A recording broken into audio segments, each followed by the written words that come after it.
Buenos días a todos. Antes que nada, agradeceros a los que estáis presentes en la sala, que en la mañana del domingo a primera hora estéis aquí.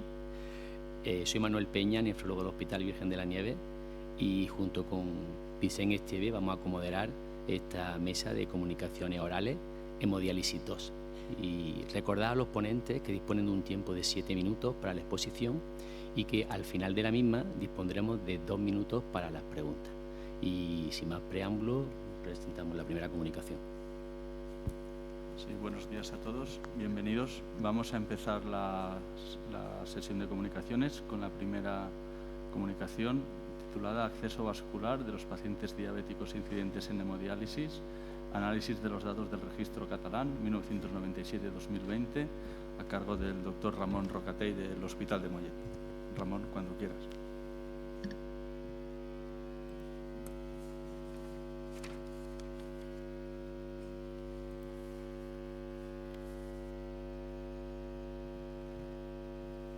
Buenos días. La diabetes mellitus es la causa conocida más frecuente para iniciar terapia renal sustitutiva en Cataluña. El objetivo del presente estudio ha sido analizar el acceso vascular de pacientes incidentes en hemodiálisis con diabetes mellitus tipo 1 y tipo 2. Para ello se analizaron casi 15.000 pacientes adultos que iniciaron hemodiálisis durante 23 años en Cataluña. Por lo que respecta a los resultados, esta tabla muestra las características de los pacientes con diabetes tipo 2, 4.942, diabetes mellitus tipo 1, 456 y no diabéticos, 10.256. Las características de los diabetes tipo 2 fueron diferentes en comparación al resto respecto a la edad media, que fue superior de forma significativa a los diabéticos tipo 2, estatus funcional normal, con un porcentaje de pacientes diabéticos tipo 2 inferior de forma significativa, y también un porcentaje de pacientes diabéticos tipo 2 con enfermedad cardiovascular, sobrepeso y uso de estatinas significativamente superior. Por lo que respecta al primer acceso vascular utilizado para iniciar hemodiálisis, los diabéticos tipo 2 presentaron menor porcentaje de fístula nativa respecto a diabetes 1 y no diabéticos, pero las diferencias no fueron significativas. Sí lo fueron por lo que respecta a la utilización de catéter no tonalizado y tono no tonalizado. Los pacientes con diabetes tipo 2 tienen un porcentaje de catéter no tonalizado inferior de forma significativa respecto a tipo 1 y no diabéticos y superior de catéter tonalizado respecto a diabéticos tipo 1 y no diabéticos. Por lo que respecta a la probabilidad de iniciar hemodiálisis mediante fístula nativa, en comparación con los no diabéticos, que fue el grupo de referencia, no hubo diferencias con los diabéticos tipo 1, pero sí con los diabéticos tipo 2, que tuvieron una probabilidad 11% inferior de iniciar hemodiálisis mediante una fístula nativa. Esta diapositiva muestra la probabilidad de recibir el primer injerto renal a los 5 años, según el primer acceso vascular utilizado para iniciar el programa de hemodiálisis mediante la aplicación de un modelo de riesgo competitivo multivariado, de arriba a abajo, es decir, de mayor a menor probabilidad. Vemos los diabéticos tipo 1 con fístula, no diabéticos con fístula, diabetes tipo 1 con catéter, no diabéticos con catéter, diabéticos tipo 2 con fístula y diabetes 2 con catéter. Como vemos, los diabéticos tipo 1 con fístula, seguidos muy de cerca de los no diabéticos con fístula, presentaron la probabilidad mayor, la máxima, de recibir el primer injerto renal a los 5 años de iniciar el programa de hemodiálisis, y los diabéticos tipo 2 con catéter, la probabilidad mínima de recibir un primer injerto renal a los 5 años de iniciar el programa. Y esta diapositiva es similar a la anterior, pero muestra la probabilidad de morir a los 5 años según el primer acceso vascular utilizado para iniciar el programa de hemodiálisis, de arriba a abajo, es decir, de mayor a menor probabilidad de morir, diabéticos tipo 2 con catéter, tipo 1 con catéter, no diabéticos con catéter, tipo 2 con fístula, tipo 1 con fístula y no diabéticos con fístula. Fíjense que iniciar el programa de hemodiálisis con catéter, sea o no paciente diabético, se asocia con una probabilidad superior de morir respecto a iniciar el programa de hemodiálisis por fístula. Como conclusiones, los diabéticos tipo 2 tuvieron un perfil de acceso vascular diferente en relación con los tipo 1 y no diabéticos y una probabilidad 11% menor de iniciar hemodiálisis por fístula nativa en relación con los no diabéticos. En segundo lugar, los diabéticos tipo 1 con fístula nativa, seguido muy de cerca con los no diabéticos con fístula y los diabéticos tipo 2 con catéter, presentaron la máxima y mínima probabilidad de recibir un injerto renal a los 5 años de iniciar el programa. Y finalmente, los diabéticos tipo 2 con catéter y los no diabéticos con fístula presentaron el máximo y mínimo riesgo de morir a los 5 años de iniciar hemodiálisis. Muchas gracias por su atención.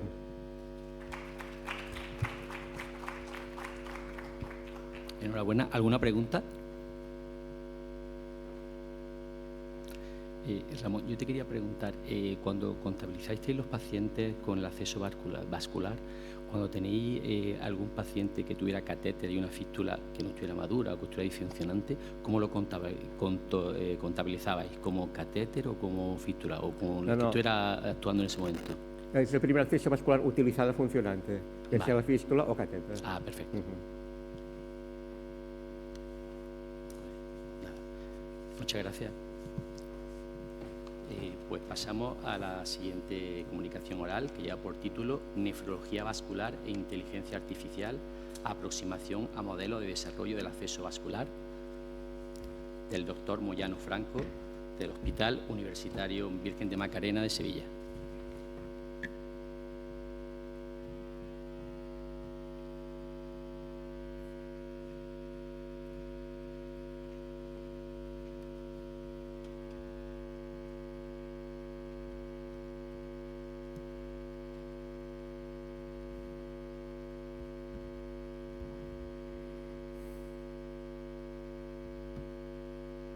Buenos días. Como sabéis, el acceso vascular de elección en los pacientes en hemodiálisis es la fístula arteriovenosa y la mortalidad y morbilidad del paciente en un programa de hemodiálisis tiene relación directa con el tipo de acceso vascular. Tasa de infecciones, hospitalizaciones, reintervenciones, coste económico al fin y al cabo. El seguimiento del acceso vascular es esencial para el diagnóstico precoz de las complicaciones y prolongar su supervivencia. Y modelos basados en inteligencia artificial y aprendizaje automatizado como Machine Learning pueden ofrecernos una ayuda inestimable en este aspecto. En 2019, y con estrecha coordinación y colaboración con cirugía vascular, con endovascular, con los centros de hemodiálisis y con implicación de enfermería y de los pacientes, creamos la consulta de nefrodiagnóstico vascular para evaluar la viabilidad del acceso y el diagnóstico precoz de las complicaciones. Se realizó el seguimiento de la fístula arteriovenosa en el postoperatorio a la cuarta o sexta semana y después revisiones no programadas dependiendo de la demanda de los centros de hemodiálisis y de las consultas de ERECA. Los objetivos fueron analizar los resultados de una consulta de revisión y seguimiento de la fístula mediante ecografía Doppler vascular realizada por nefrólogo, establecer variables predictoras de difusión del acceso vascular y analizar los datos con análisis de inteligencia artificial, Machine Learning y creación de un modelo de predicción de disfunción del acceso. Hicimos un estudio descriptivo retrospectivo de las ecografías vasculares desde enero del 19 al 21 en adultos en enfermedad renal estadio 5 de nuestra área hospitalaria. Analizamos un total de 243 ecografías vasculares, 104 no programadas y 139 programadas por intervención. Y por criterios clínicos y criterios ecográficos se establecieron, se etiquetaron como disfuncionantes el 29,9%. El 60% eran fístulas radiocefálicas, el 32% húmerocefálicas, varones un 63% y diabéticos un 57%. La etiología era nefropatía diabética, un 22%, y nefropatía vascular, un 21%, y los datos de ecografía los tenías bajo mostrado de la muestra. Como resultado, se hizo intervención sobre 64 pacientes, que fue un 26%, se hicieron 48 fistulografías con tratamiento con éxito en el 93% de ellas y se remitieron a cirugía vascular 16 pacientes. En total se hicieron un rescate del acceso vascular en el 75% de las muestras. Del análisis multivariante de regresión logística, permanecían en el modelo solo el flujo del acceso vascular como factor promotor de la disfunción.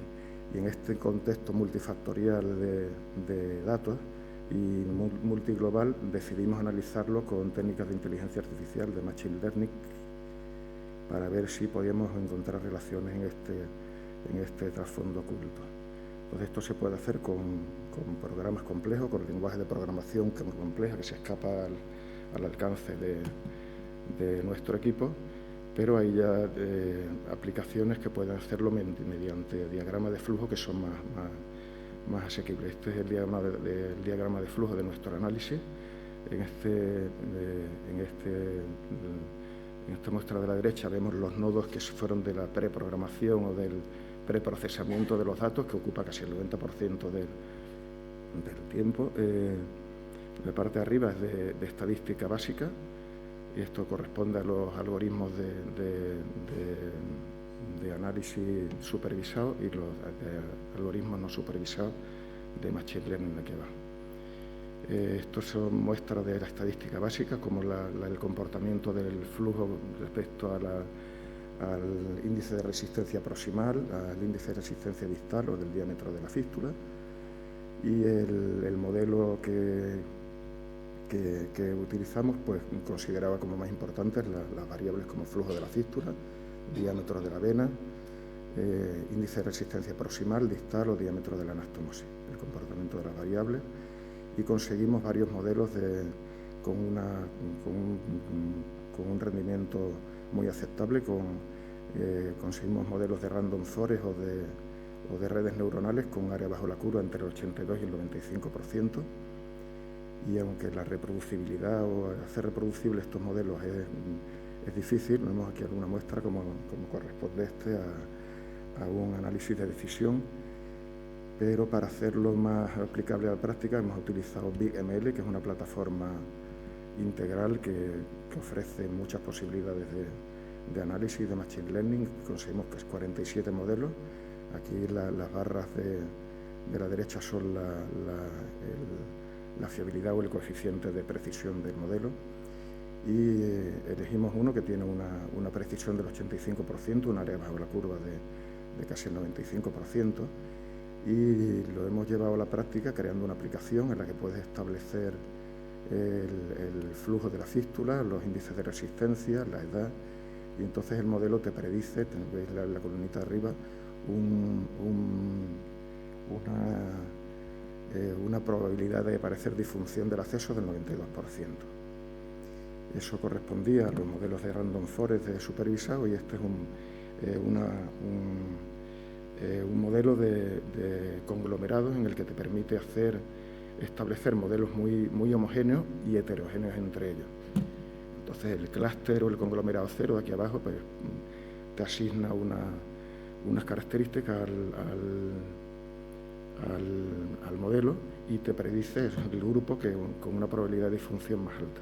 De manera que cuando estableces en la aplicación que queremos las características, te asigna el clúster o el conglomerado según el riesgo de disfunción.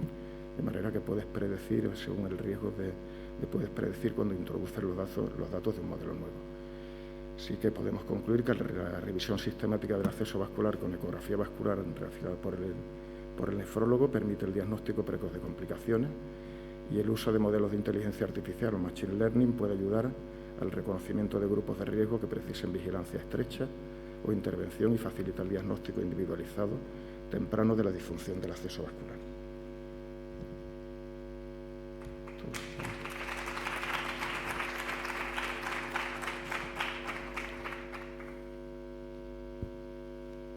¿Alguna pregunta en la sala?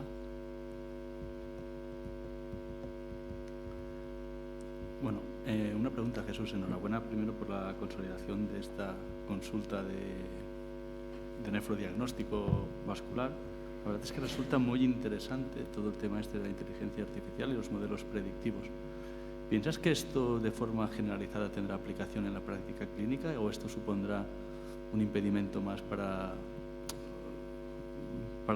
la vigilancia del acceso vascular como tal? En el sentido de que, bueno, pues parece complicado, si no estás muy versado en este tema, ¿no? Pues poder establecer por una máquina, ¿no? qué modelos o qué fístulas tengo que seguir más o menos. A lo mejor esto conlleva un incremento de intervenciones innecesarias.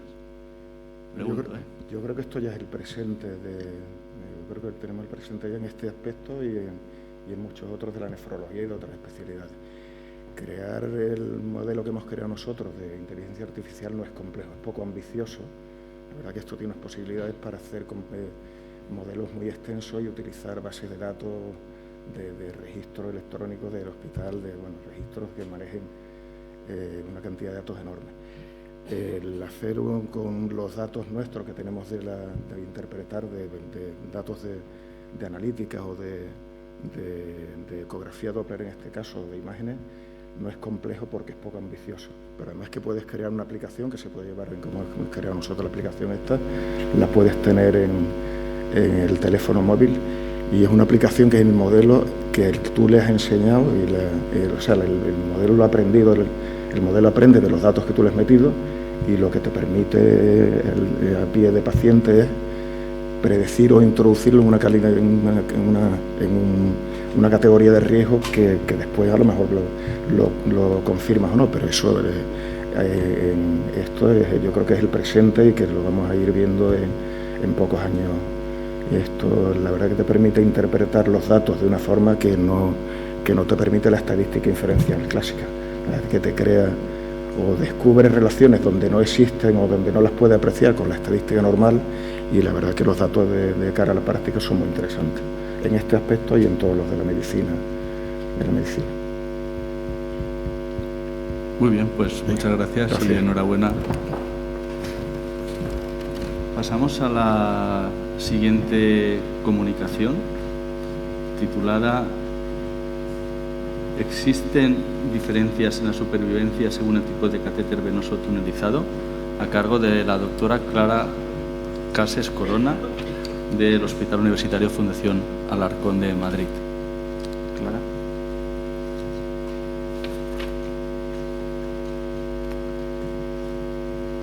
¿Es esta?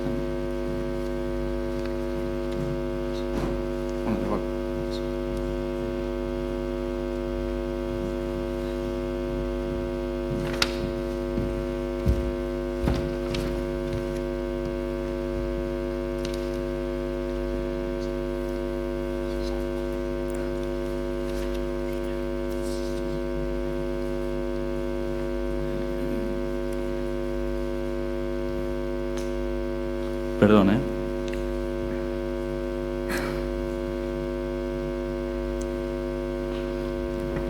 Hola, buenos días. Soy Clara Cases, nefróloga del Hospital Fundación de Alcorcón, y bueno, os vengo a presentar este trabajo para ver si hay diferencias en la supervivencia de los distintos tipos de catéter tunelizado.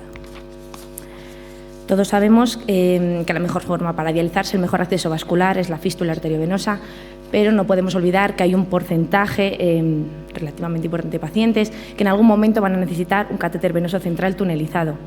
Las recomendaciones de las guías del acceso vascular, que son las que he puesto aquí abajo, nos recomiendan en general el uso de catéter venoso central pues en todo paciente en el que haya que hacer una hemodiálisis de forma urgente, en aquellos pacientes en los que haya una trombosis de la fístula arteriovenosa, esta trombosis no es recuperable y se puede poner un catéter hasta que se realiza una nueva fístula. Y luego lo que a mí me ha parecido pues, más interesante, que es el punto de abajo, que se sugiere la utilización del catéter venoso central como acceso vascular en algunas circunstancias especiales. Concretamente ellos dicen en pacientes con esperanza de vida menor de 6 meses, cuando el estado cardiovascular contraindique la realización de una fístula arteriovenosa, en pacientes que se van a trasplantar de donante vivo o por deseo expreso del paciente. Sabemos que hay diversos diseños del catéter venoso central tunelizado y esto va a depender del material utilizado, de la forma, de la luz, la longitud y el diseño de la punta.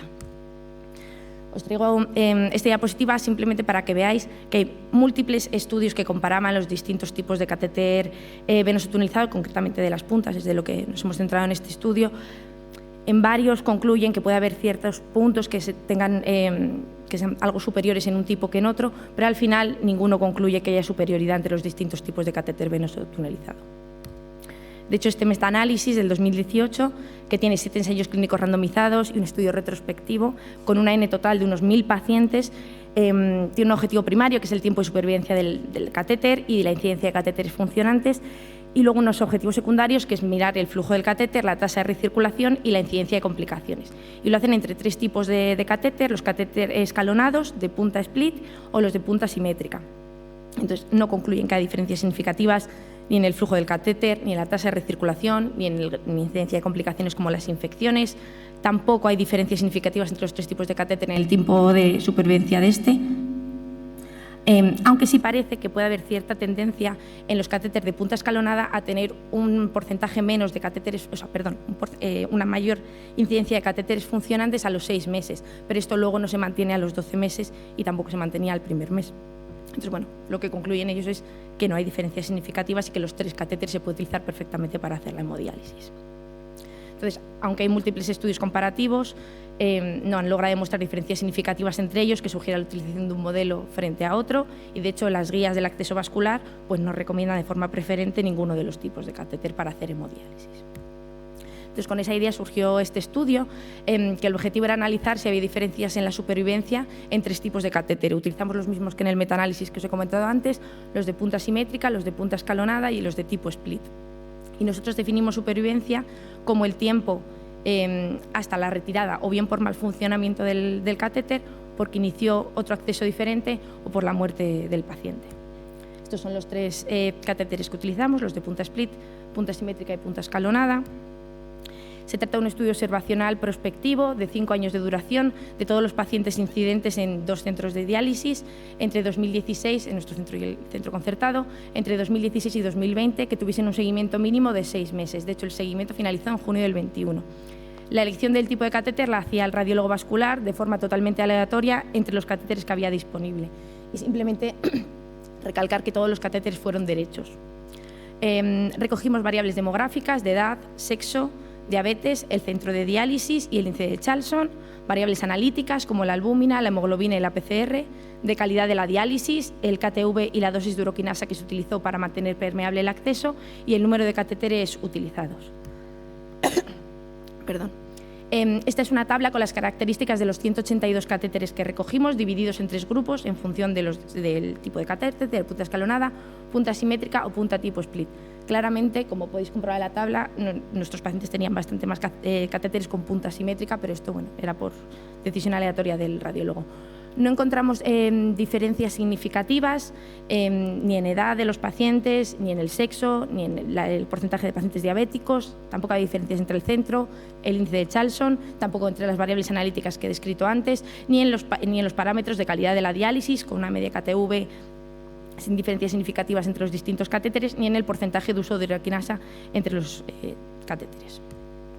Cuando analizamos la supervivencia, vemos que no había diferencias de forma global en la supervivencia entre los 3 tipos de catéter. Recordemos que denominamos supervivencia del acceso a cuando se quita por mal funcionamiento, por cambio a otro tipo de acceso o por fallecimiento del paciente. Esa es la gráfica que tenéis arriba a la izquierda. Y luego tampoco encontramos diferencias en la supervivencia cuando lo hacemos con otro tipo de variables, ni en hombres, ni en índice de Charlson, ni diabéticos, ni dependiente del centro donde se dializaban los pacientes. Sin embargo, lo que sí que vimos es que a partir del segundo catéter la supervivencia del acceso disminuía claramente, con una incidencia acumulada de 7 versus 32% a los 180 días, 10% versus 34% a los 365 días y 11% versus 34% a los 720 días. Y también eso disminuía con la edad. Los pacientes mayores de 70 años tienen una supervivencia menor del acceso de forma significativa. Además, ambos fueron independientes entre sí y era totalmente independiente del tipo de catéter utilizado. Entonces, bueno, concluimos que no existen diferencias en la supervivencia entre los 3 tipos de catéter venoso central tunelizado utilizados en este estudio y que la supervivencia del acceso disminuye con la edad y el número de catéteres utilizados, y esto es de forma independiente entre sí. Muchas gracias.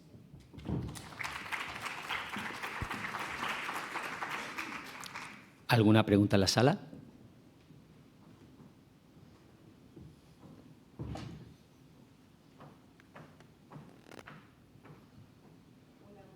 Hola.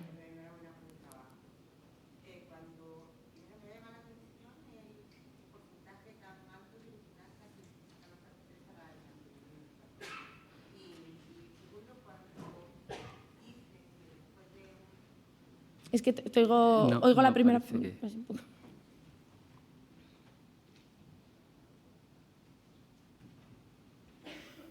Cuando habéis visto que después del primer recambio los catéteres empiezan a hacer más disfunción, ¿habéis tomado algún tipo de medida?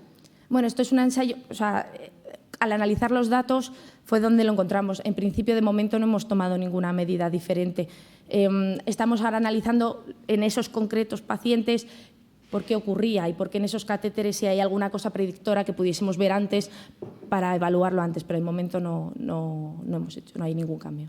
Muchas gracias. Enhorabuena por la presentación, muchas gracias. Gracias. Pasamos a la siguiente comunicación oral, que lleva por título Estado inflamatorio en la enfermedad renal crónica terminal como predictor de fallo primario tras la creación de fístula arteriovenosa. Del doctor Picone Saponara, del Hospital General Universitario de Ciudad Real.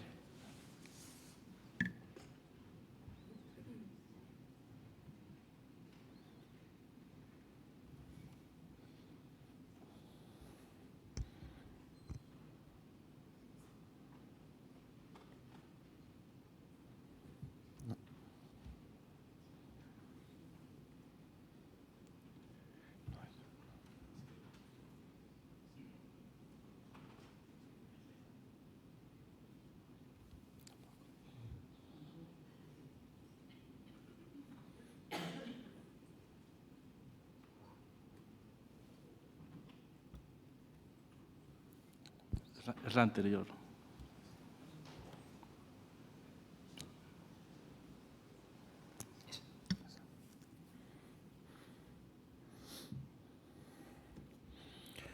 Buenos días. Quería empezar haciendo una pregunta que quizás es muy obvia, ¿no? ¿Son las fístulas la opción preferida del acceso vascular en pacientes en hemodiálisis? Pues la respuesta también es obvia, ¿no? Ya nos lo comentó el doctor Rocarrey, que sí, que las fístulas es la opción preferida del acceso vascular y que está ya recomendado por todas las guías de práctica clínica como el mejor acceso vascular para empezar el tratamiento renal sustitutivo con hemodiálisis. Para poder integrar esta idea de fístula primero en todos nuestros pacientes, pues el manejo tiene que ser individualizado y es un manejo holístico adaptado a la vida y al plan de vida de los pacientes en diálisis, en el que van a existir varios actores en esta obra, ¿no? El actor principal siempre va a ser el paciente, pero también tenemos a la enfermería, al nefrólogo, al cirujano, al radiólogo intervencionista, en el que todos tenemos que evaluar y ver la mejor probabilidad y el mejor acceso vascular que puede tener nuestros pacientes. También es cierto que ya cada vez es más aceptado de que deberíamos hacer una fístula no solamente en los pacientes adultos, sino también en los pacientes ancianos. ¿Por qué? Porque las fístulas nos proporcionan muchos beneficios. Mejoran la supervivencia del acceso vascular, disminuye el riesgo de mortalidad global, disminuye el riesgo de complicaciones infecciosas. Y una cosa que hasta ahora no se ha estado viendo muy acuciosamente es que influye favorablemente en la progresión de la enfermedad renal. ¿Cómo? Sabemos que las áreas isquémicas renales producidas por la regeneración del tejido y por la hipoxia y la poca oxigenación que puede producir el estado inflamatorio, lo que van a hacer es despertar un quimiorreflejo que van a estimular simpáticamente a que se produzca una vasoconstricción renal a pesar de la que ya existía. Cuando nosotros creamos un acceso vascular, lo que hacemos es aumentar el retorno venoso, reperfundir áreas pulmonares poco perfundidas, con lo que vamos a aumentar el aporte de oxígeno a la circulación sistémica, y esto al momento de llegar otra vez al riñón, lo que va a hacer es atenuar o eliminar este impulso quimiorreflejo del sistema simpático, con lo cual va a disminuir la vasoconstricción preexistente.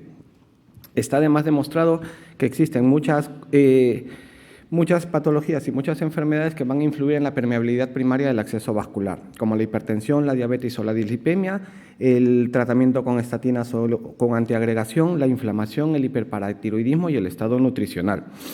En este estudio de Park nos demuestra en su modelo multivariante que la edad se asociaba a un peor pronóstico de fístulas, es decir, que a pacientes con mayor edad presentaban mayor tasa de fallo primario al momento de su creación. Pero también encontró que niveles elevados de presión arterial sistólica, niveles normales de albúmina y hemoglobinas mayores de 10 se asociaban con una mejor permeabilidad primaria.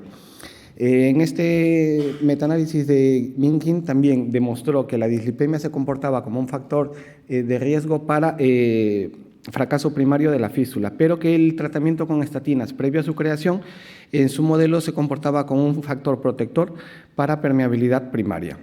Está de más decir que la inflamación juega un papel crítico en la permeabilidad primaria del acceso vascular, y Stirbut en su estudio demostró que los niveles de la PCR eran una medida objetiva del estado inflamatorio y que un grado bajo de inflamación que presentan nuestros pacientes hacen que el endotelio sea una superficie procoagulante y proinflamatoria y que está presente pues, en todos nuestros pacientes, y que existe una correlación entre los niveles de PCR y el funcionamiento inicial de nuestros accesos vasculares.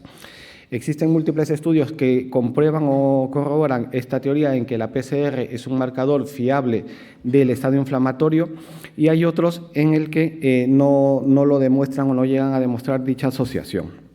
¿Vale? Con todo esto decidimos evaluar los accesos creados en nuestra unidad de diálisis, en nuestro servicio, mejor dicho, desde octubre del 2009 a abril del 2012, ¿no? En pacientes prediálisis, en diálisis peritoneal o aquellos que volvían del trasplante a la hemodiálisis.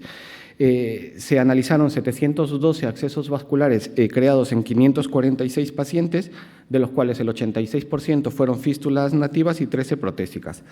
Hicimos un estudio prospectivo observacional evaluando el funcionamiento inicial. Nuestro objetivo primario fue el funcionamiento inicial tras la creación de los accesos vasculares, y recogimos variables demográficas, edad, sexo, etiología o comorbilidad asociada, y las variables categóricas las expresamos como porcentajes y las comparamos mediante el test de Chi cuadrado, y las cuantitativas como media más menos desviación estándar, y utilizamos la T-Student para compararlas.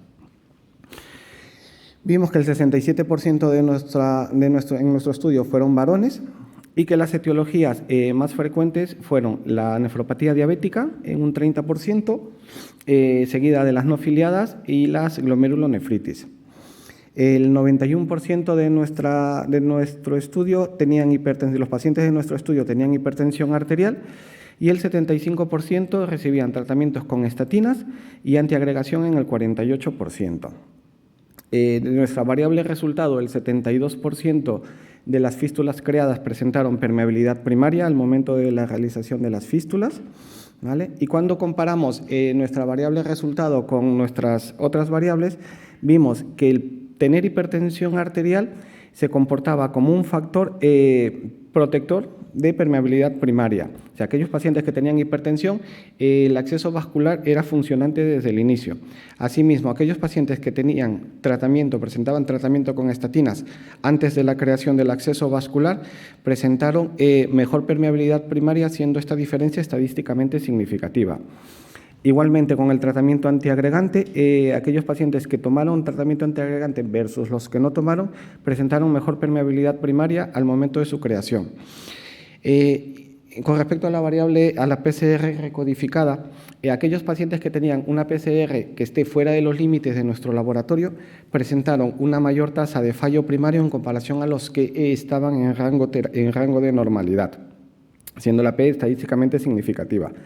Cuando analizamos las variables cuantitativas mediante el test de T-Student, vimos que el fibrinógeno, la PCR cuantificada y la ferritina se asociaron a fallo primario del acceso vascular, siendo estas diferencias estadísticamente significativas. Con todo esto, en nuestra experiencia, el 72% de las fístulas creadas presentaron funcionamiento primario. Dentro de los parámetros inflamatorios, la PCR elevada, así como la elevación de los niveles de fibrinógeno y ferritina, se asociaron a peor funcionamiento inicial de las fístulas, y la hipertensión arterial, la toma de estatinas y la antiagregación, previo a la realización del acceso vascular, son factores asociados a funcionamiento inicial del acceso vascular en nuestro estudio. Gracias.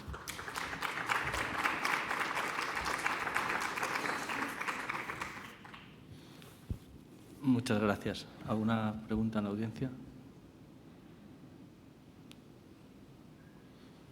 Yo sí que tendría una pregunta o un comentario, porque sorprender un poco los resultados, ¿no? Porque realmente los valores ni de ferritina ni de PCR son especialmente elevados, ¿no? Como para que puedan haber estas asociaciones. Independientemente, cuando salen los valores de ferritina y PCR, ¿habéis hecho algún subanálisis en el que nos podáis determinar la relación que pueda haber, ¿no? Si a niveles más altos o niveles más bajos.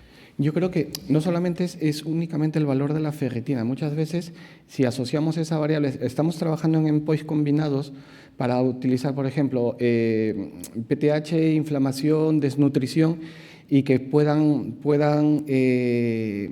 dar fiabilidad a esos resultados. En el análisis univariado es cierto que nos sale significativo, pero en otros análisis que hemos hecho, en modelos multivariantes, quizás la PCR pierde sola significación estadística. Y bueno, esto un poco más osado.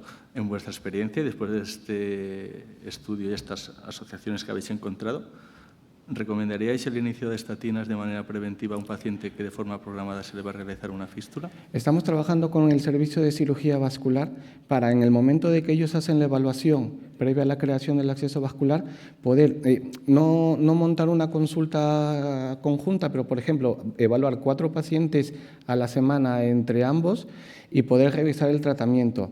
Y de cara a que crear el acceso vascular, que puede ser en 15 días o en un mes, poder, aquellos pacientes que no están antiagregados, sobre todo los diabéticos, y en general nuestros pacientes, pues poderles dar estatinas y antiagregación previa a la creación, y poder comparar como un estudio como de 2 brazos, ¿no? Lo que tenemos con lo que podríamos hacer y ver si eso mejora el funcionamiento inicial o no. Pues nada, excelente y con ganas de ver los resultados de este futuro estudio. Muchas gracias. Retomamos el orden habitual de la sesión de comunicaciones y la siguiente comunicación a cargo del doctor Néstor Fonseré, del Hospital Clínic de Barcelona. ¿Es útil el dispositivo VASQ en la maduración de las fístulas arteriovenosas nativas? Experiencia de nuestro centro. Néstor, adelante. Buenos días.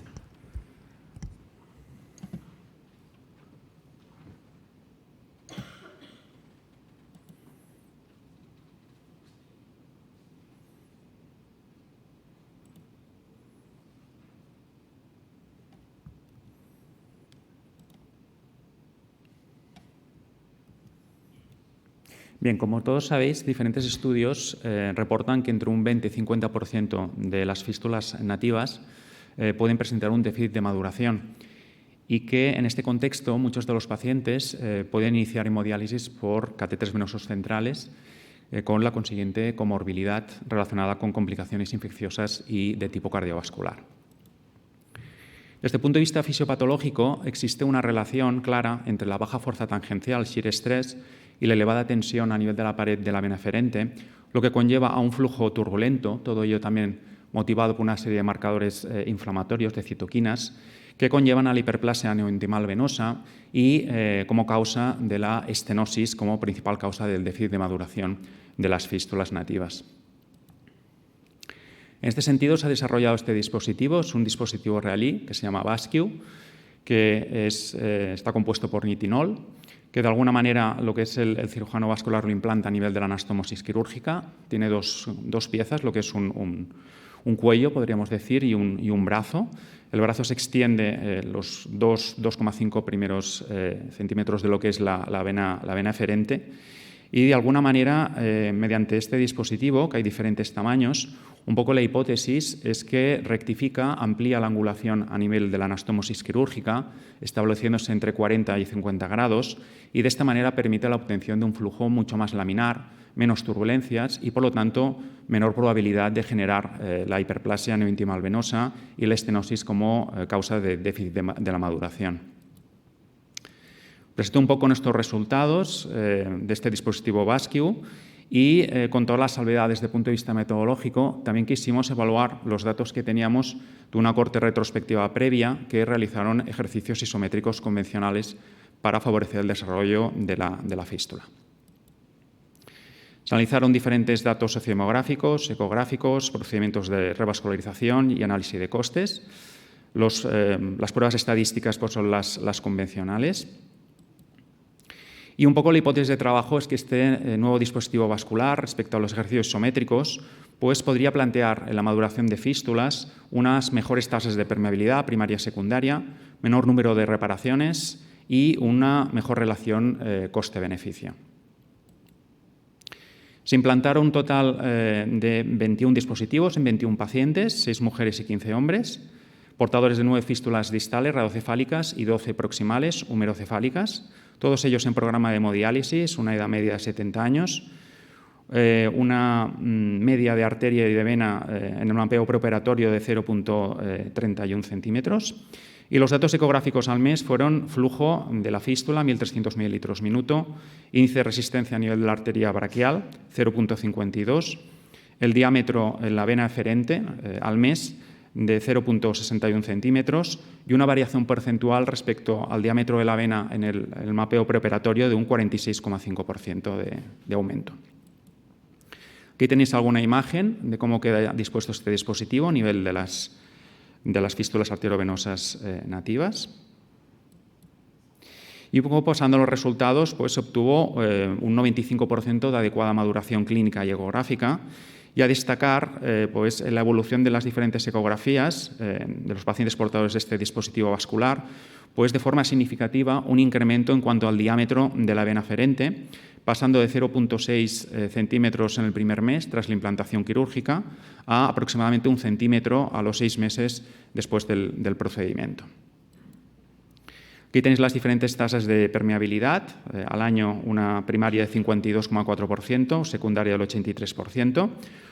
Ninguna complicación quirúrgica importante.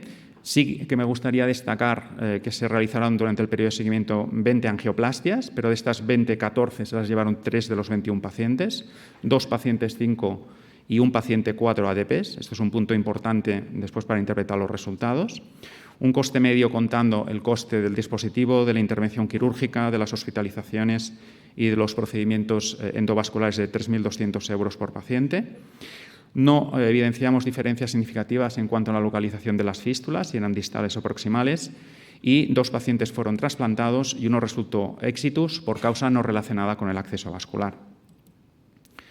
Quisimos, con todas las salvedades desde el punto de vista metodológico, compararlo con esta cohorte retrospectiva de 30 pacientes con ejercicios isométricos. Veis que las características sociodemográficas y de comorbilidad de los 2 grupos, todo y que pertenecen a etapas diferentes, son similares. En el control ecográfico tan solo evidenciamos un mayor diámetro de arteria nutricia a favor del grupo Vascu. No obtuvimos diferencias en el resto de datos.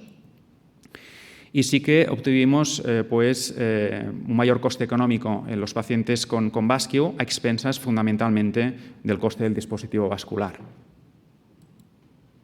En cuanto a las tasas de permeabilidad, la primaria era superior el grupo con ejercicios isométricos, pero yo creo que es importante el sesgo de indicación de angioplastia en el grupo Vascu. Y respecto a la permeabilidad secundaria, que posiblemente tendría más valor, sí que parece que va mejor con el dispositivo Vascu, pero sin alcanzar la significación estadística. Si revisamos un poquito lo que hay en la literatura, hay poquitos estudios. La mayoría de estos estudios son no randomizados, no hay grupos controles comparativos, son experiencias únicamente de dispositivo Vascu, de menos de 35 pacientes, y los resultados pues, son similares tanto en permeabilidad primaria como secundaria respecto al resto de autores. Únicamente remarcados los 2 estudios que hay randomizados. Este primer estudio del 2020 es un estudio con 40 pacientes, 20 grupo control, 20 fístulas humerocefálicas, fístulas humerocefálicas, 20 con dispositivo Vascu, 6 meses de seguimiento. Y evidenciaron pues, un incremento significativo en cuanto al diámetro de la vena, que lo tenéis en el margen derecho de la gráfica, a los 3 y a los 6 meses del control ecográfico. Sí que parecía que el flujo vascular también era ligeramente superior en el grupo Vascu, pero no encontraron significación estadística. Y muy recientemente, este estudio de este año es un estudio italiano realizado en 49 pacientes, que se les implantó en fístulas radiocefálicas, 25 dispositivo Vascu y 24 grupo control. Sí que evidenciaron un incremento del diámetro de la vena, así como también una mejor tasa de maduración del acceso vascular, pero sin diferencias significativas en cuanto a las permeabilidades. Por tanto, todo depende del prisma con el que lo miremos. Unas breves conclusiones, son resultados muy preliminares. Decir que este dispositivo Vascu resulta útil y seguro, pero que según nuestra experiencia, pues yo tengo dudas sobre si ofrece excesivas ventajas a la cirugía convencional respecto a un grupo de vasculares expertos, al menos en lo que se refiere a fístulas proximales o humerocefálicas. Tengo más dudas en cuanto a las fístulas radiocefálicas y, en base a ello, creo que resulta necesarios un mayor número de estudios prospectivos y randomizados que incluyan un mayor tamaño muestral para ver si VASCIU representa una alternativa útil en el campo del acceso vascular. Muchas gracias por vuestra atención.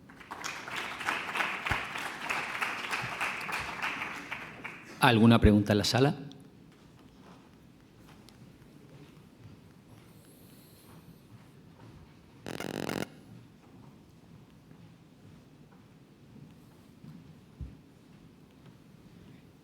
Nacho, hola, buen día. Bueno, la presentación muy interesante.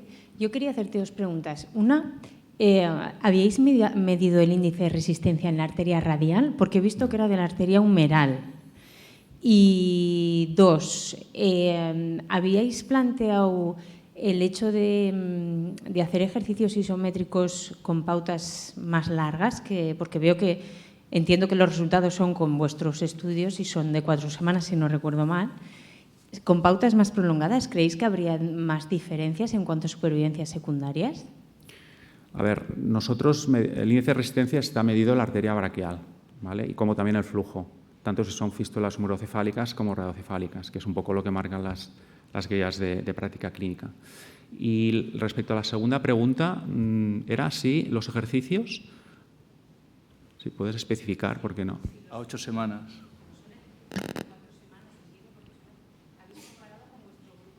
Sí. Entiendo que son 4 semanas. 4 semanas, sí. Si con pautas más prolongadas de ejercicios, 8, 12 semanas o lo que se plantee, pero más prolongadas que 4 semanas, ¿creéis que habría diferencias? Porque en principio la supervivencia primaria no habéis visto diferencias, pero en la secundaria sí. En nuestros datos, el estudio que os he presentado de esta cohorte, sí que hemos visto, y esto lo tenemos publicado, que la realización de pautas de ejercicio con bandas elásticas, sí que donde había una posible ventaja eran las radiocefálicas, ¿vale? Y yo creo por esto que tengo dudas. Esto es un punto que podríamos analizarlo. La verdad es que no lo hemos mirado, ¿vale? El prolongar la pauta de ejercicio y poderlo comparar con este dispositivo, pero yo creo que tiene interés sobre todo en las radiocefálicas, que son vasos de un diámetro más pequeño, tanto a nivel de arteria como de vena, y que pueden ser también subsidiarios de más déficit de maduración. Gracias.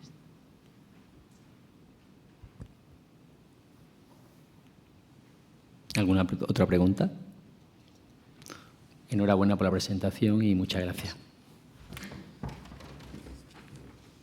Pasamos a la siguiente comunicación oral, que lleva por título Complicaciones tardías de las fístulas arteriovenosas y cierre de estas en pacientes actualmente trasplantados. A cargo de la doctora Sánchez Montero, del Hospital Universitario de León.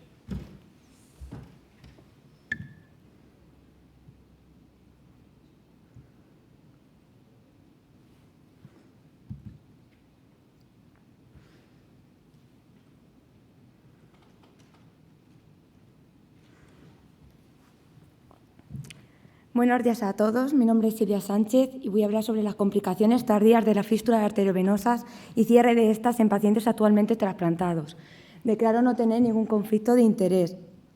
Como bien sabemos, la fístula arteriovenosa es el acceso de elección para aquellos pacientes que han elegido hemodiálisis como opción de terapia renal sustitutiva y que las recomendaciones actuales es realizar el acceso lo más distalmente posible y en el miembro dominante cuando sea posible, ya que muchas veces esta acción se ve dificultada por malos accesos venosos periféricos. La historia natural de estos pacientes es que siempre que sea posible y en aquellos candidatos es que se acaben trasplantando, ¿verdad? ¿Y ahora qué hacemos? Porque nos llega nuestro paciente a la consulta y nos dice: doctores, yo ya me he trasplantado, mi injerto funciona, ¿y ahora para qué quiero yo esto? Puede parecer que nuestra balanza se decline hacia la decisión de cerrar la fístula, ¿no? Nuestro paciente nos dice que quiere quitársela y es verdad que algunos desarrollan complicaciones a largo plazo, ¿no? Nos comentan que si tienen frialdad, que si debilidad, parestesias y que además estéticamente no les gusta, ¿no? Y ahora, como lo estético está de moda, lo quitamos, ¿no? la cerramos. ¿O preservamos nuestro acceso por si nuestro injerto falla? Esto puede dar lugar a que surja una pregunta controvertida sobre la posibilidad de cerrar fístulas arteriovenosas asintomáticas en pacientes actualmente trasplantados. ¿Y qué nos dice la bibliografía respecto a esto? Pues no nos ayuda mucho. Hace que nuestra balanza se equilibre. En la parte superior se han publicado artículos que dicen que sí que es verdad que mejora la dilatación del ventrículo derecho, que disminuye la hipertrofia ventricular izquierda. Y claro, la hipertrofia ventricular izquierda es un factor de riesgo cardiovascular, ¿no? Y la causa de muerte más frecuente en estos pacientes es la causa cardiovascular. Y además nos están diciendo los vasculares que es una operación sencilla y segura. En contraposición, en la parte de abajo se han publicado artículos, el primero fue el de Wickers, que dijo que cerrar la fístula producía una disfunción acelerada del injerto, pero esta observación no se observó en otras publicaciones. Y otros artículos que defienden que esta acción del cierre de la fístula es una pérdida iatrogénica del acceso venoso, que muchos pueden desarrollar disfunción precoz o sobre todo en pacientes jóvenes que desarrollen disfunción crónica del injerto y precisen nuevamente de hemodiálisis y de un nuevo acceso venoso. Y luego están otros artículos ahí en medio que dicen que sí, que es verdad que hemos conseguido y observado que disminuye la hipertrofia ventricular izquierda, pero no hemos visto que disminuya la morimortalidad por todas las causas. Por eso queríamos ver qué pasa en nuestro centro, ¿no? Analizar aquellos factores relacionados con las complicaciones y cierre de la FA en nuestra población trasplantada en el complejo asistencial de León. De 277 pacientes, hemos seleccionado pacientes trasplantados, hemos seleccionado a aquellos que estaban en hemodiálisis y que eran portadores de fístula, un total de 119 pacientes. El 73% eran hombres con una mediana de edad de 65 años. La radiocefálica izquierda ha sido el acceso venoso más frecuente, en un 40% de los casos. La enfermedad de base más observada fueron la no filiada y la patología glomerular. La FA neurismática ha sido la complicación más frecuente observada, casi en un 40% de los casos. Un 44,5% no tuvieron ninguna complicación y esas fístulas siguen actualmente funcionantes. Y de aquellas que tuvieron complicaciones, el 54,5% ha precisado de cierre. Hemos analizado las complicaciones que ha tenido nuestra población y también hemos analizado aquellos pacientes que han desarrollado clínica o ingreso por insuficiencia cardíaca y hemos obtenido un 16,8% de los pacientes. Hemos dividido a los pacientes en dos grupos, aquellos que desarrollaban complicaciones versus a los que no y aquellos que han necesitado cierre versus a los que no. En el análisis de comparación de variables hemos visto que el sexo varón es un factor protector tanto para el desarrollo de complicaciones como para la necesidad de cierre. Y esto ha sido estadísticamente significativo. Con respecto al tipo de complicación, la FA neurismática de alto flujo y síndrome de Robot ha tenido una mayor proporción de pacientes que han necesitado cierre y esto ha sido estadísticamente significativo. En el estudio multivariante vemos que el sexo varón es un factor protector frente al desarrollo de complicaciones y eso es estadísticamente significativo. Vimos que las fístulas proximales fueron un factor protector para el desarrollo de complicaciones, pero no fueron estadísticamente significativas, y la nefroesclerosis, la patología glomerular como enfermedad de base frente a la enfermedad renal crónica no filiada fueron factores de riesgo, pero no fueron estadísticamente significativos.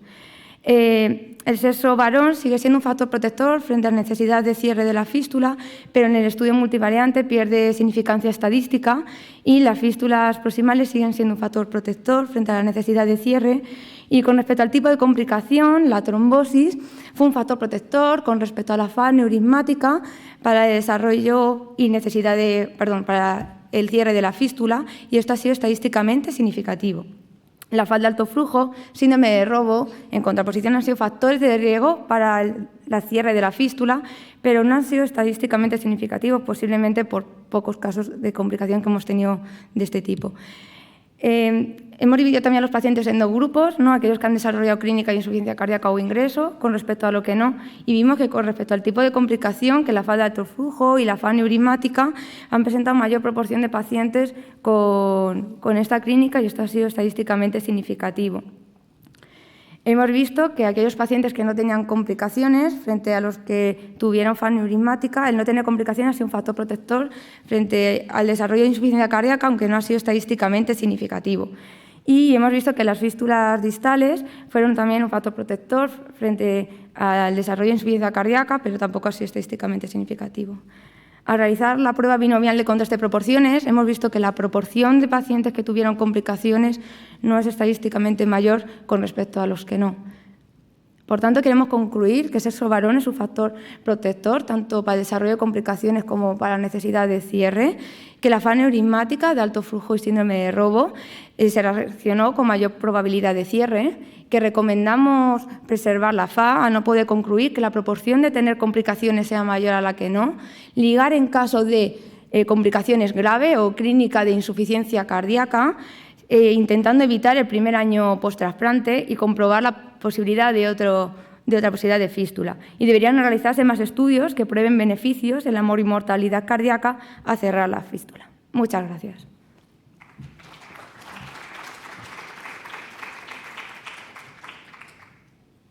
Muchas gracias por la presentación. ¿Alguna pregunta en la sala al respecto?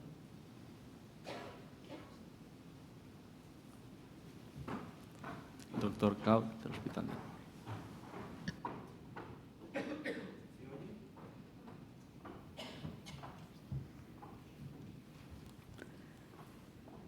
Muchas gracias por tu presentación. Una pregunta. ¿Habéis observado algún cambio en la evolución de la función renal o de los parámetros cardíacos después del cierre de la fístula frente a los que no se han cerrado? No. Eso todavía no lo hemos medido, solamente hemos analizado cuántos pacientes han tenido esta clínica y aquellos que han tenido insuficiencia cardíaca, todo lo hemos cerrado. Todavía no hemos valorado evolución tanto de la función renal como en morimortalidad cardíaca y es una idea que quiero seguir adelante y valorar porque yo creo que es importante ver si es verdad que... Porque sí que es verdad que disminuye la hipertrofia ventricular izquierda, se ha visto en muchos estudios, pero todavía no hemos podido ver que mejore la morimortalidad, ¿no? ¿Qué beneficios sistémicos tenemos? Entonces yo creo que es un tema importante porque si disminuye la morimortalidad, a lo mejor habría que recomendar cerrar. El problema es que estos pacientes, muchos, pues llevan ya 2 intentos, 3 de acceso venoso y que luego plantear un nuevo acceso pues es mucho más complicado sin necesidad de entrar en hemodiálisis, claro. Pues si no hay ninguna pregunta más, felicidades y muchas gracias. Pasamos a la siguiente comunicación.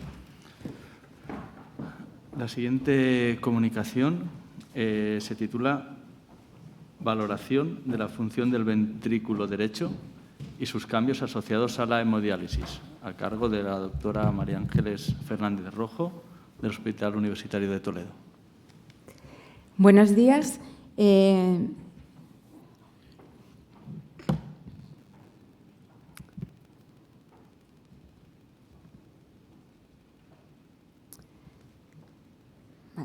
Buenos días. El motivo de la presentación es la valoración de la función del ventrículo derecho y cómo influye las sesiones de hemodiálisis en este parámetro en una cohorte de pacientes que hemos estudiado en nuestra unidad de diálisis. De todos es bien conocido que la enfermedad cardiovascular es muy frecuente en la población en diálisis y es la causa más importante de mortalidad, siendo esta de entre un 40 a 50%, mucho mayor, por tanto, que en la población general y sobre todo en la población más joven. Conocemos además que se inician fases precoces de la enfermedad renal crónica y que cuando estos pacientes inician tratamiento renal sustitutivo, ya la mitad de ellos tienen lesiones cardiovasculares que pueden condicionar el pronóstico de estos pacientes. La función del ventrículo derecho, a pesar de saber que la enfermedad cardiovascular es muy importante, con frecuencia no se evalúa en los estudios realizados en pacientes en hemodiálisis. Conocemos que existe una relación de dependencia entre la función del ventrículo derecho y el izquierdo, y que en los últimos estudios nos muestran que la disfunción ventricular derecha se ha descrito recientemente como un marcador independiente de morbimortalidad cardiovascular en diálisis. Aunque no son bien conocidos, los mecanismos que se han propuesto como responsables de la enfermedad del ventrículo derecho son la hipertensión pulmonar, la sobrecarga de volumen que implican los pacientes en diálisis, sobre todo en los periodos largos interdiálisis, la disfunción retrógrada del ventrículo izquierdo, los relacionados con el acceso vascular y los factores clásicos como son las toxinas urémicas y las alteraciones del metabolismo fosfocálcico. Por tanto, el objetivo de nuestro estudio ha sido evaluar cómo se encuentra el ventrículo derecho de nuestros pacientes en hemodiálisis. Así hemos descrito la función del ventrículo derecho en una cohorte de pacientes prevalentes. Hemos intentado establecer la relación con factores demográficos y otros como el acceso vascular, y además hemos evaluado los cambios que se inducen durante la hemodiálisis. Para ello, hemos estudiado 46 pacientes prevalentes que hubieran estado incluidos en diálisis durante más de 3 meses y estables desde el punto de vista, sobre todo, cardiovascular. La mediana del tiempo de seguimiento es de 25 meses, con una mediana de edad de 63 años y un índice de comorbilidad de Charlson de 6,4. La mitad de nuestros pacientes aproximadamente era portador de fístula arteriovenosa, y la distribución en el sexo, como veis, una gran parte eran varones, el 68%, y en cuanto a la diabetes, la distribución era más o menos, bueno, un poquito más de no diabéticos, pero similar. Para determinar la función del ventrículo derecho hemos utilizado la medición del TAPSE mediante ecocardiografía. Sabéis que, bueno, pues que es la medida de la variación del anillo tricuspidio. Entonces, hemos establecido el punto de corte en 17, como así ahora mismo lo indican tanto las sociedades europea de imagen cardiovascular como la americana de ecocardiografía. Se ha realizado un ecocardiograma transtorácico a los pacientes antes de iniciar la sesión de diálisis y una vez concluida. Hemos valorado, además de otros parámetros ecocardiográficos, el tamaño del ventrículo derecho, el TAPSE, intentando determinar cuáles tenían menor de 17 milímetros y además de un Doppler tisular. En cuanto a los primeros resultados descriptivos, el tamaño del ventrículo derecho, como podéis comprobar, disminuye en los pacientes cuando se les repite el ecocardiograma después de la sesión de diálisis de forma significativa. Asimismo, el TAPSE es menor al finalizar la diálisis sin encontrar diferencias en la onda S. Si atendemos a la descripción de disfunción del ventrículo derecho como TAPSE menor de 17 milímetros, encontramos que el 13% de los pacientes antes de iniciar la sesión ya tienen estas características, aumentando a un 19%, casi un 20% al finalizar la diálisis. Es cierto que no es una relación estadísticamente significativa, pero sí llamativa. No hemos encontrado, a pesar de, como veremos a lo largo de la presentación, diferencias entre el tamaño del ventrículo derecho de los pacientes con o sin disfunción del mismo, tanto en la situación prediálisis como en la situación prediálisis como en la situación postdiálisis. Pero sí que es llamativo comprobar que los pacientes con TAPSEs menor de 17 son aquellos que tienen también el ventrículo derecho menor. Cuando lo hemos intentado relacionar con parámetros como la edad y el tiempo en diálisis, hemos encontrado que efectivamente los pacientes que tienen disfunción del ventrículo derecho, tanto antes de iniciar la sesión como cuando lo repetimos después, son pacientes mayores, pero no de forma estadísticamente significativa. Pero sí, el tiempo en diálisis parece que puede ser un parámetro que se relaciona con la disfunción del ventrículo derecho, sobre todo en el momento de repetir el ecocardiograma después de la sesión en diálisis. Como podemos ver, los pacientes que tienen disfunción del ventrículo derecho tienen una mediana de tiempo en diálisis. No sé qué he hecho, perdón.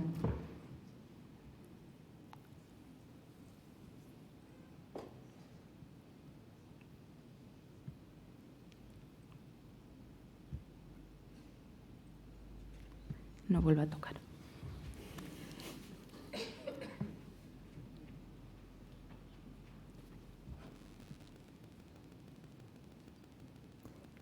Vale, continúo yo.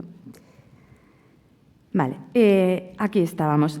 Le comentaba que los pacientes con disfunción del ventrículo derecho, sobre todo en el momento postdiálisis, tienen una mediana de tiempo en diálisis de 51 meses, bastante superior a los pacientes que no lo presentan. Si lo relacionamos con una de las comorbilidades más importantes de nuestros pacientes, que es la diabetes, encontramos que los pacientes diabéticos efectivamente tienen un volumen ventricular derecho menor y también un TAPSE menor en estos pacientes, aunque no hemos encontrado diferencias estadísticamente significativas en relación con este parámetro.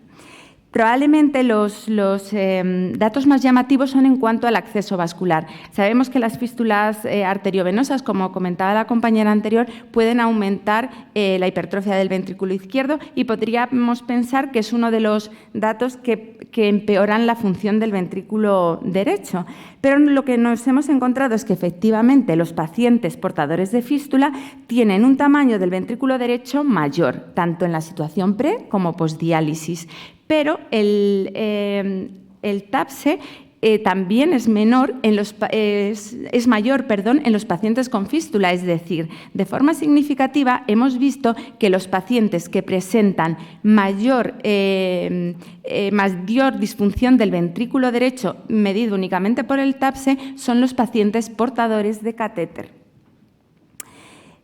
Cuando lo hemos intentado relacionar con la función del ventrículo izquierdo, porque ya sabemos que están relacionados, hemos descrito inicialmente cómo la fracción de eyección del ventrículo izquierdo va a mejorar ligeramente postdiálisis, probablemente al disminuir la sobrecarga, porque tanto los volúmenes telediastólicos como telesistólicos son menores de forma significativa cuando finalizamos la diálisis, como ocurría con el volumen del ventrículo derecho.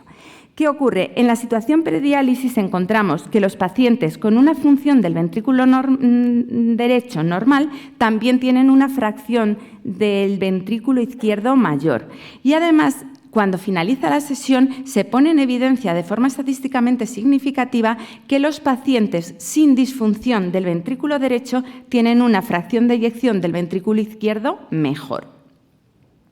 En esta última diapositiva de resultados únicamente quería llamar la atención que cuando hacemos la discriminación en cuanto al TAPSE, ponemos el punto de corte en los 20 milímetros, ya que en los estudios que se han evaluado últimamente parece que disminuye la supervivencia del paciente cuando el TAPSE es menor de 20. Y aquí lo que hemos encontrado es que prácticamente la mitad de los pacientes que están incluidos en diálisis tienen ya un TAPSE menor de 20, aunque no lo hemos podido relacionar con ninguna variable demográfica. Por tanto, lo que concluimos es que es llamativo que hasta un 13% de los pacientes presenta ya disfunción del ventrículo derecho al inicio de la diálisis y cómo empeora hasta el 20% al finalizar. Parece que la sesión de diálisis puede inducir los cambios hemodinámicos que empeoren la función del ventrículo derecho y que los pacientes portadores de catéter yugular, a pesar de lo que podíamos pensar, en nuestra cohorte presentan una mayor disfunción del ventrículo derecho que los pacientes portadores de fístula arteriovenosa. Además de que la disfunción del ventrículo derecho postdiálisis se asocia con el mayor tiempo en diálisis y en estos pacientes además aparece una peor función del ventrículo izquierdo con sus complicaciones y su valor pronóstico. Y nada más. Muchas gracias.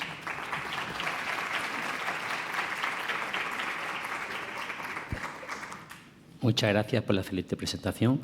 ¿Alguna pregunta en la sala?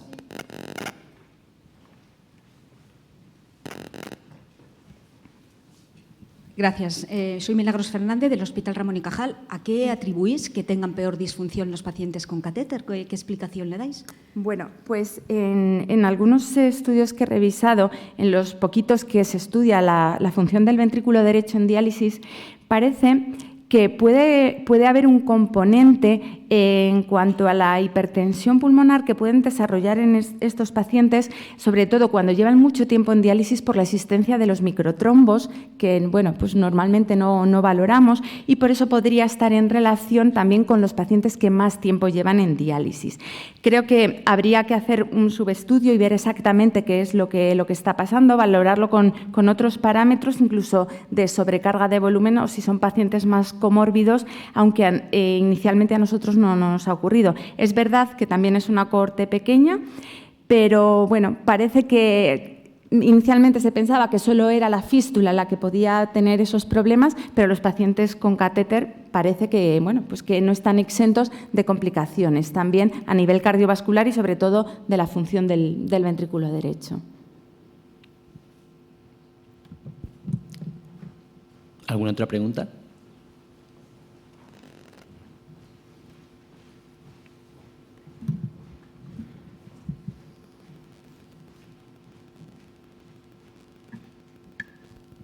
Buenos días, soy Ramiro Cazar de la Fundación Renal Madrid. Quería saber dos cosas. Primero, enhorabuena por un trabajo muy bonito. ¿Había diferencias significativas entre las sesiones de diálisis, es decir, dializador, cubet, tasas de ultrafiltración? Vale. Y la segunda es si estos pacientes tenían fármacos cardioprotectores, tipo beta bloqueantes, sobre todo espironolactona, YECAS, etcétera. Gracias. Bueno, realmente este trabajo pertenece un poco a un subanálisis de otro mayor que evalúa el volumen de los pacientes y su posible implicación en la hipotensión en diálisis. Entonces, son factores que tenemos recogidos, pero que no habíamos analizado a priori. Las sesiones de diálisis son similares. Es verdad que hay pacientes que bueno, pues pueden tener unas características determinadas, pero no había diferencia a priori en la cohorte en cuanto a dializadores, sobre todo también al baño de diálisis. O sea, más o menos era una población bastante homogénea. En cuanto al tratamiento, es cierto que no he hecho el análisis con los fármacos recogidos. Un buen porcentaje tenía beta bloqueantes, pero es cierto también que no he encontrado ninguna relación, aunque no lo he puesto porque no era nada significativo, con la hipertensión. Entonces, bueno, ese tema todavía está un poco sin analizar bien. Muchas gracias. Gracias. Pasamos a la siguiente comunicación oral, que lleva por título Prurito en hemodiálisis, las asociaciones clásicas de nuevo a examen, de la doctora María Dolores Arenas Jiménez, de la Fundación Renal de Madrid. Hola, buenos días. Bueno, obviamente no soy Dolores Arenas, soy Paula Manso y pertenezco al grupo de trabajo de la Fundación Renal. Y junto al grupo de trabajo del prurito, a ver.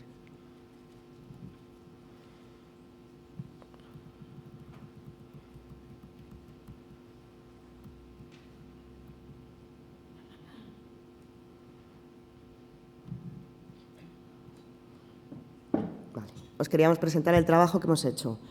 Las asociaciones clásicas de nuevo al examen en cuanto al prurito.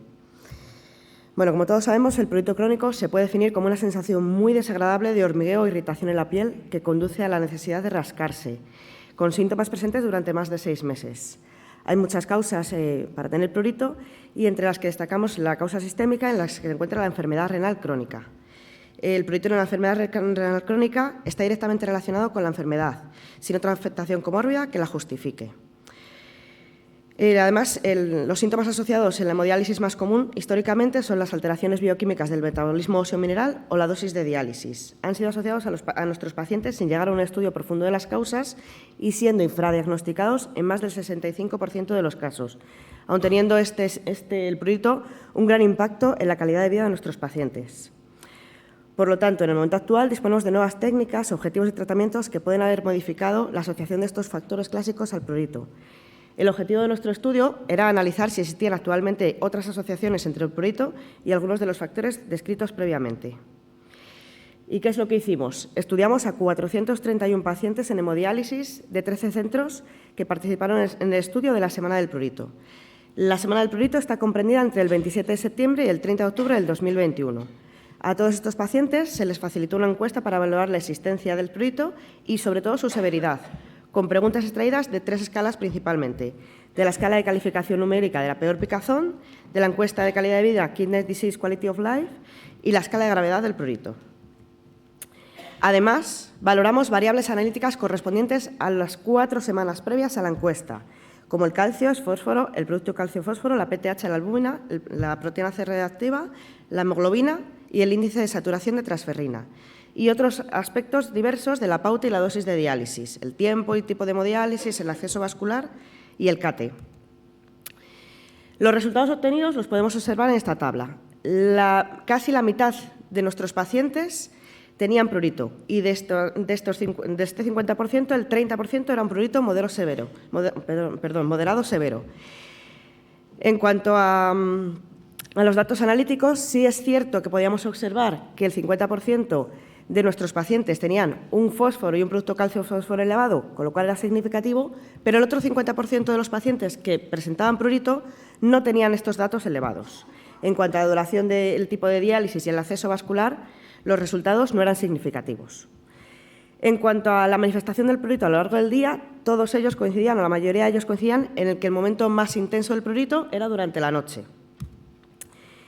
En cuanto a la afectación del prurito en diferentes estadios de la calidad de vida, es muy importante destacar, lo tenemos en rojo, que casi el 100% de nuestros pacientes con presencia de prurito no podían conciliar el sueño por las noches. Además, les producía a la mayoría de ellos mucha inquietud y mucha angustia.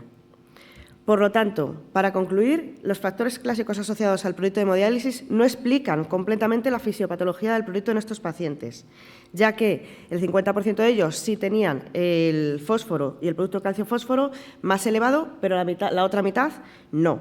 Por lo tanto, existe una elevada prevalencia de prurito en hemodiálisis que afecta muchísimo a la calidad de vida de nuestros pacientes y debemos de continuar buscando las causas asociadas y su posible solución. Muchas gracias.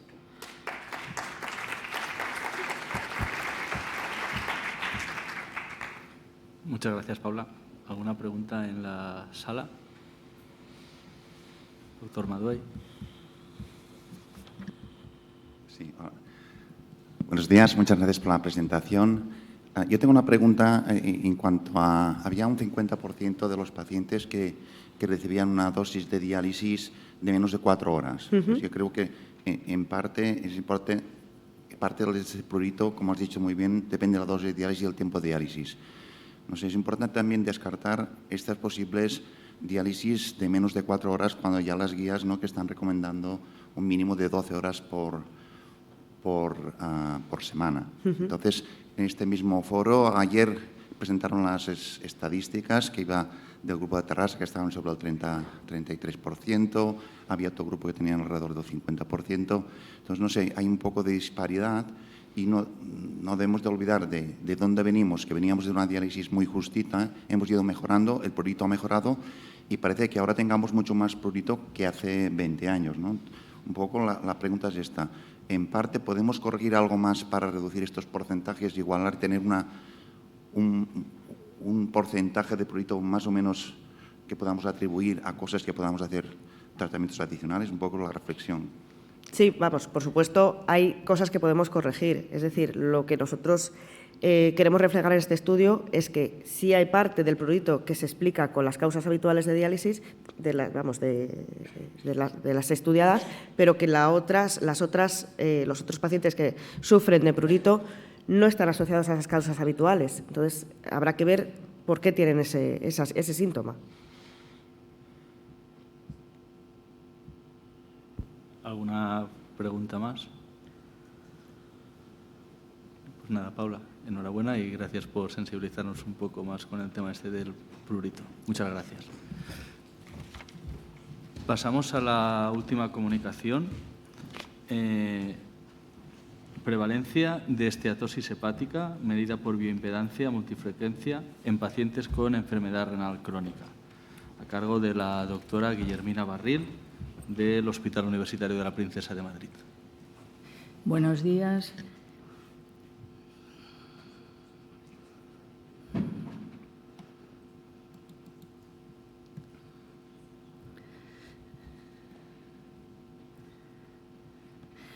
La esteatosis hepática no alcohólica afecta al 20 al 30% de la población mundial. Se asocia a distintas causas como síndrome metabólico con resistencia a la insulina, obesidad y dislipemia, constituyendo todo ello un mayor riesgo cardiovascular. Se ha puesto en relación el acúmulo de lípidos en el hígado a través de estrés oxidativo por estimulación de la glutatión peroxidasa y aumento del número de copias de DNA mitocondrial por una disfunción de la misma. Existe un aumento de prevalencia de masa grasa elevada, como ya hemos comentado, en los pacientes de edad avanzada y en pacientes con enfermedad renal crónica. Pero, como ayer ya comentábamos, lo que nos interesa no solo es la cantidad de grasa, sino dónde está localizada, si es grasa subcutánea o visceral, y en ese sentido, para intentar evitar el riesgo cardiovascular. Muy poquita bibliografía en relación con la prevalencia de estatosis en pacientes renales y hay únicamente un artículo que la cifra en el 26,7%. También en algunos casos las membranas de diálisis podrían afectar a nivel del estrés oxidativo y, como luego veremos, puede haber algunas diferencias. Tenemos en este momento la vía multifrecuencia Maltron Bioscan Touch I8 que nos ofrece la posibilidad de detectar esteatosis hepática. El objetivo ha sido determinar prevalencia de esteatosis mediante esta bioimpedancia y correlacionarlo con la presencia en ecografía o TAC. Ya digo que no sea específico para ver esteatosis, sino con los que teníamos en ese momento en pacientes cerca y hemodiálisis. Es un estudio descriptivo transversal de pacientes con enfermedad renal crónica. Hemos visto datos sociodemográficos, clínicos y antropométricos, como el índice de masa corporal, perímetro de cintura e índices derivados, como el índice de cintura-talla. Análisis de composición corporal con masa grasa y esteatosis, como ya hemos dicho, por vía multifrecuencia, y valoramos en 98 pacientes que tenían o una eco o un TAC la concordancia que había, y en 15 pacientes con esteatosis sin insuficiencia renal vimos cómo se correlacionaban. Esta es la imagen y la gradación que nos da la vía multifrecuencia, hígado sano, con esteatosis leve, media, moderada, moderadamente alta o alta, y evaluamos la prevalencia global en ERCA y en hemodiálisis y su correlación con enzimas hepáticas, transaminasas y gamma-glutamil transpeptidasa, índice de masa corporal, perímetro de cintura e índice de cintura-talla. Hemos valorado a 315 pacientes, 67% eran hombres y con una edad media de 71 años, y viendo las diferencias entre los otros parámetros de bioimpedancia, vimos que masa grasa global y BMI era significativamente mayor en ERCA que en hemodiálisis. Nos encontramos sorprendentemente que hígado sano frente a esteatosis, encontrábamos esteatosis en el 61% de los pacientes, 64,9% en ERCA y un 59,5% en hemodiálisis. Dijimos, esto no nos concuerda, vamos a sumar hígado sano con esteatosis leve, que quizá era muy fino la discriminación, y teníamos un 47,7% del total de pacientes que podríamos encontrar esteatosis, que en muchos no estaba detectada. Pero lo más importante es que esteatosis elevada veíamos prácticamente en un 24%, entre el 24 y el 25% de nuestros pacientes, y siempre más en ERCA que en hemodiálisis, probablemente por el aumento de catabolismo que puede suponer la hemodiálisis. No encontramos diferencias significativas en los valores de enzimas hepáticas entre el hígado sano y los pacientes con esteatosis a nivel global. Establecimos en 24 pacientes la concordancia y vimos cómo esteatosis por vía con respecto a no esteatosis seco y frente a bioimpedancia encontramos un factor predictivo positivo del 64% y un factor predictivo negativo del 70% entre ambas determinaciones. Y lo que sí que era sorprendente es que los pacientes sin enfermedad renal crónica diagnosticados se había buscado en el hígado esteatosis, si tenían sí o no, y estaban ya diagnosticados con una esteatosis importante. El 93,3% de los 15, solamente uno no concordaba el diagnóstico. Hígado sano frente a esteatosis según el perímetro de cintura, que es muy sencillo de hacer y muy valorable. Vemos como prácticamente es la imagen especular, esteatosis alta o moderada, mayor número de pacientes con índice de cintura elevado, y al contrario, hígado sano, menor número de pacientes con índice de cintura elevado. Si eso lo hacemos perímetro de cintura con las distintas gradaciones, vemos como con hígado sano 24,7% de pacientes tenían solo el índice de cintura elevado, y en cambio en el caso de con hígado sano pero perímetro de cintura normal estaban el 75,3% de pacientes, como ya determinamos ayer, la importancia del índice de cintura. Aquí exactamente igual, aquí lo vemos igual pero en ERCA y en hemodiálisis, y vemos cómo prácticamente es la imagen especular, pero sí ver que sigue apareciendo mayor prevalencia de hígado normal con perímetro de cintura normal en hemodiálisis que en ERCA. También establecimos en pacientes con esteatosis diferencias significativas entre las medias de distintos parámetros, y encontramos que los que tenían esteatosis tenían más edad, más peso, más índice de masa corporal, más masa magra, más pliegue tricipital, más cintura, más índice de cintura-talla y más PCR. Y tenían menor agua corporal total y menor porcentaje de masa muscular.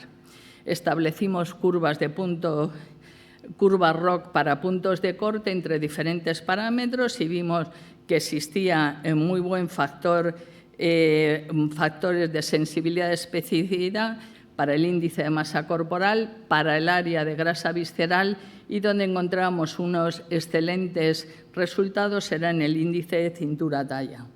Lo mismo hicimos dividiendo entre ERCA y hemodiálisis, y sorprendentemente en el índice de masa corporal lo que en el punto de corte nos daba significativamente mayor en ERCA que en hemodiálisis, no así el área de grasa visceral, y con el índice de cintura-talla también teníamos muy buena sensibilidad y especificidad para el diagnóstico, para determinar esteatosis sí, esteatosis no. Como conclusiones, nos parece que la bioimpedancia multifrecuencia Maltron, TUCH y 8 permite diagnosticar, junto con otros marcadores y técnicas validadas, la esteatosis hepática en pacientes con enfermedad renal crónica. Existe una buena correlación con ECO para hígado sano y parámetros como el índice de masa corporal, tanto por ciento de masa grasa e índice de cintura-talla, que se correlacionan significativamente con este diagnóstico.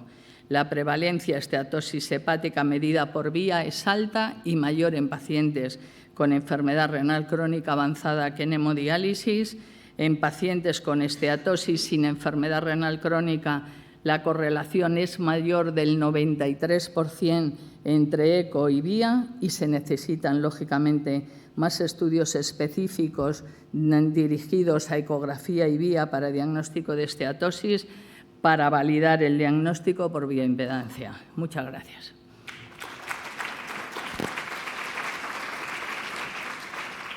Felicidades, enhorabuena por la presentación, una presentación excelente. ¿Hay alguna pregunta en la sala? Nada. No hay ninguna pregunta, nada, simplemente felicidades, Guillermina, siempre es un placer escucharte por estas cosas y por destapar un poco la caja de Pandora, ¿no?, de la esteatosis hepática. No hay ninguna pregunta, es simplemente un comentario. Bueno, antes queda un minutillo para acabar la sesión de comunicaciones. Queríamos agradecer a todos los asistentes por haber venido a la sesión, que es un poco complicado a primeras horas de la mañana.